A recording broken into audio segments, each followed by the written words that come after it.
Do you compromise your Christian values? These days, Jesus warned us in the Gospels that we would become divided and that many will fall away and compromise. How can we stand up for truth? Well, Dr. Erwin Lutzer has served as senior pastor of the Moody Church in Chicago, and he is joining me today to discuss his latest book, No Reason to Hide: Standing for Christ in a Collapsing Culture. Welcome, Dr. Lutzer. So glad to be with you today, Nancy. And you're absolutely right that Christians today are up against the culture. Yes. Sometimes we are told that we should not be involved in the culture war, but the culture war has come to us. We haven't Yes. gone looking for it. It has come in our direction, and there's no way for us to live for Christ without suddenly encountering culture. Yes. Well, Dr. Lutzer, your book focuses on where many Christians may be willing to go or talk about such an identity-driven social justice division and progressive teachings within the church. Why are Christians afraid of persecution for speaking the Bible truth? It's been my observation that people are called to different callings. And as a pastor, I never endorsed a political candidate, but I did preach on issues that impinge on politics. You can't help but do that. I mean, I'm talking about same sex marriage, transgenderism, and the whole gamut, abortion. So for us to think that we can avoid these issues, I think is a wrong way to think, because the people in our pews, they have to face these issues. Mm-hmm. So Mm-hmm. when I look at the culture, I ask myself the question, how can I give a biblical response to the disintegration of the culture? Mm-hmm. And that's why the title of my book, No Reason to Hide, but the subtitle is Standing for Christ in a Collapsing Culture. Mm-hmm. What we can't do is to simply say, all that we're going to do is to talk about the gospel, though you and I know that that is paramount. Nothing is as important as the gospel. But political issues are also important. If you don't think that politics is important, ask the people in North Korea, ask the people during the Nazi era whether or not politics is important. Mm-hmm. It cannot be avoided. It comes to us. We don't have to go looking for it. So my role, it seems to me, in a more specific way to answer your question is, I want to help us as Christians think through the issues of culture, find out what our response should be, and help believers to navigate the culture. For example, and now I will get to sexuality in our schools. One of the things I point out in the book is, how do parents respond to a child who comes home and says, I think I'm trans? And Nancy, if people who are listening to this think it's only happening out there, they are missing it. It's happening in Christian families. It's happening all the time. So how do we think through a response to this? One of the things that we must understand is we should not be surprised at all that these kinds of questions are coming from our kids, because for a moment, put them in a classroom. In the classroom, they are shown pornography. As I outline in my book, I take a book and point out what's in it, every form of sexual deviation. And the book is still entitled, It's Perfectly Normal. So the child knows intuitively that this is wrong. He is filled with guilt, he is filled with shame, but at the same time, he's told that this is normal. Mm. How does he resolve all that? Well, he's probably led into depression. And so when you're depressed, somebody comes along and says, you know what your problem is? You must be trans. And so a boy thinks, who's born Bert at home, thinks that if I go to school, I can be called Bertha. And if I transition, it's going to resolve the inner guilt, the inner depression. all the questions that I have as to who I am. Holy cow. I didn't realize it got that deep. Yeah, that's actually the reason why the whole issue of transgenderism is a contagion. You know, what is it, 10, 15% of kids think that they are trans? Well, there are some who actually do feel a real disconnect between who they see, who they are, and their bodies. The estimates are between one in 10,000 and 1 in 30,000. But you don't have this on a scale today. I point out that one of the reasons is because billions of dollars have been invested in this. Now, let's speak to this more specifically. In George Orwell's book, where he talks about these things in his novel 1984, a man by the name of Winston is taken into a room, and somebody holds up 5 fingers, and he's asked how many fingers are being held up, and he says 5, and they say, no, it's 4. And then they hold up 3, and they say, how many are held up? And he says 3, and they say, no, that's not 3, it's actually 4. Then he is told sometimes 4 plus 4 is equal to 5, sometimes 4 plus 4 is equal to 3, sometimes it is equal to both. Now, I've thought about that. Do you think it is because they actually thought that they would convince Winston that 2 plus 2 was 5? I don't think so. I think they did that to make him comfortable and to get him used to living with lies. Mm. Mm-hmm. And that's where our culture is at. Men can have babies too. Really? You live with a lie. Everybody knows that men can't have babies. It's nonsense. But you're encouraged to accept the lies of the culture and live with those lies. Thank you very much. And if you object, well, you're a racist, you're a bigot, you're this, and you're that. Mm. So the point to be made is that parents need to help their children think through these issues and to recognize, and by the way, Ayn Rand was not a fan of Christianity, but she said this: you can avoid reality, but you cannot avoid the consequences of avoiding reality. So people today need to know that they can avoid reality, but they can't avoid the consequences. Mm-hmm. Any child who goes through transgender surgery is making sure that he or she will never be a biological parent. They are actually going in a direction that will not bring about alignment. And there are more and more who have done this, who are coming out and saying what a disaster it's been. And they are being censored, by the way.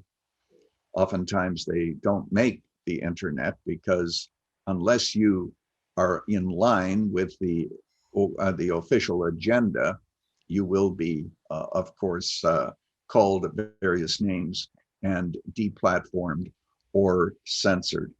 So, in answer to your question, and I've given you a long answer here, parents need to be given help to think through what this is all about so that they can be given information as to how to navigate the culture. Mm-hmm. Christians ask, should I use multiple pronouns? If somebody wants their name different, you know, if Bert wants to be called Bertha, I can go along with that because names are not necessarily gendered. As a matter of fact, today, sometimes couples name a girl by a boy's name, but we can't use the wrong pronoun. We might be willing to call him Bertha, but we can't call him a she. That is a violation of biology. It's a violation of our conscience. And what we need to do is to help people see, and we do this lovingly, but we have to help them to see that we're not going to go along with our culture's lies. We call him what he was born to be, and we can always use the name instead of the pronoun to be nice, but we should not go along with lies. Hmm. It makes me think too, how does this, as Christians, I mean, these are parents that are hearing you right now. If we oppose this gender neutral society, you know, we're going to get kicked. I mean, we're getting kicked. How do we deal with that? How do we go about doing something about this? Well, a couple of things. First of all, if you're talking about children in the school, I say very lovingly to parents, God is going to hold you accountable for the education of your child. But the public schools, for the most part, are really, I want to use a very strong word here. I won't use the word that comes to mind, but they have become so morally depraved. Don't throw your children to the wolves. People say, well, if all the Christians withdraw from the school, then there won't be an emphasis. Well, think of it this way. It's true that as adults, we have to stand up to the culture, but to take a child who's 8 to 10 years old and expect him or her to stand up against the teacher, the administration, the curriculum, I think that's asking too much. So, first of all, parents need to know that they are accountable to God. Now, what that means is they may go to a faith-based school, they may homeschool.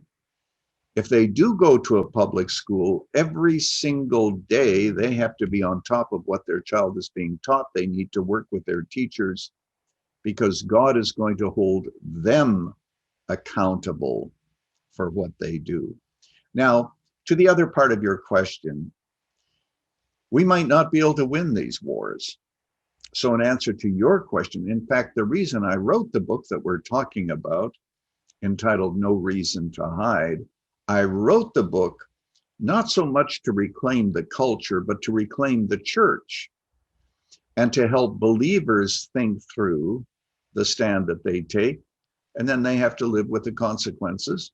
For example, a school teacher here in Chicago told me that he was told it is not enough if you simply tolerate same-sex marriage. If you don't celebrate it, you could lose your job.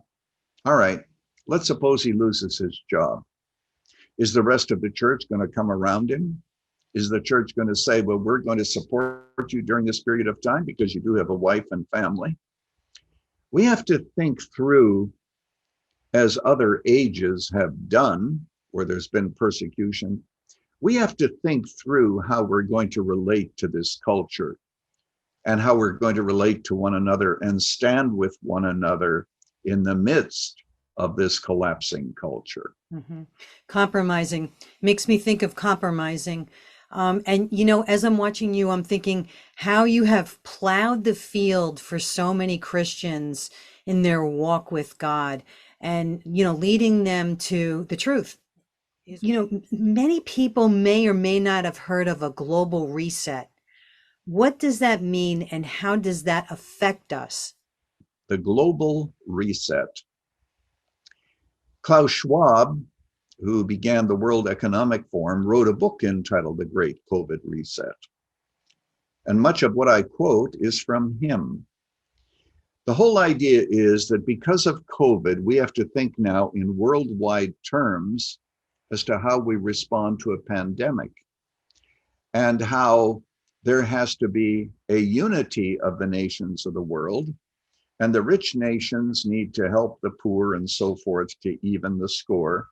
And so, what does the global reset entail? I list a number of things. First of all, a borderless world. Because you see, we're being told today that borders are racist. I point out that God is in favor of borders. You look at the scripture, God is in favor of citizenship. Paul used his citizenship. Jesus referred to a citizen of a country. So, but nonetheless, in the minds of the left, borders are racist. Now, the intention, of course, is to bring about the destruction of the United States, which is that. The second thing that has to happen is you need cryptic currency. You need to get away from cash and you need to get to the digital dollar. Now, Schwab says expressly that China is ahead of us here because they are technologically ahead of us and so forth. And then what you need to do also is to bring about a situation in which you have, yes, a borderless world, a cashless world, and a world of surveillance. As a matter of fact, Schwab actually says that with the kind of surveillance, we'll be able to tell whether you listen to CNN or whether you listen to Fox News. We'll be able to know whether or not you are sick before you know that you are sick, and all of that in the hands of technology. And then there's going to be a Superman, maybe many Supermen, where the internet is hooked up to the human mind and you can sit on a park bench, Nancy, and you can scroll through the whole internet. That's the goal. And what does it say in Revelation 13? Eventually, when we have globalism, the whole world worships the beast. Mm-hmm. We have a unity of religion. Everyone worships the beast except the elect, whose names are written in the Lamb's Book of Life from before the foundation of the world. And also, you have political unity, religious unity, and worldwide and economic unity, because you can't buy or sell without the mark of the beast. I know that when it comes to prophecy, we've always said, that the end is coming very, very soon. But I have to tell you this, no generation has ever seen the possibility of it happening and it all coming together as this generation. Technology has changed everything. Mm-hmm, mm-hmm. Well, that's the world we're living in now. And many people are waiting for Jesus to return. And so, you can get Dr. Lutzer's book, No Reason to Hide, and many other resources at harvesthousepublishers.com or oneplace.com. And Dr. Lutzer, would you like to leave the audience with anything today? Well, to everyone who's listening, I want to encourage you because God predicted these things and God is with us as his people. At the end of the day, we are where we are and living in this generation because God has called us to this. Paul says, for you it is given not only to believe on his name, but also to suffer for his sake. So we have not been down this road before, but God is ready for us if we are. Thank you for watching The Call. We hope you learn more about Jesus through this story, and that if you don't know Jesus, why not invite him into your life? He never leaves you or forsakes you. Until next time, may the Lord be with you, and God speaks to you every day. Are you listening to The Call?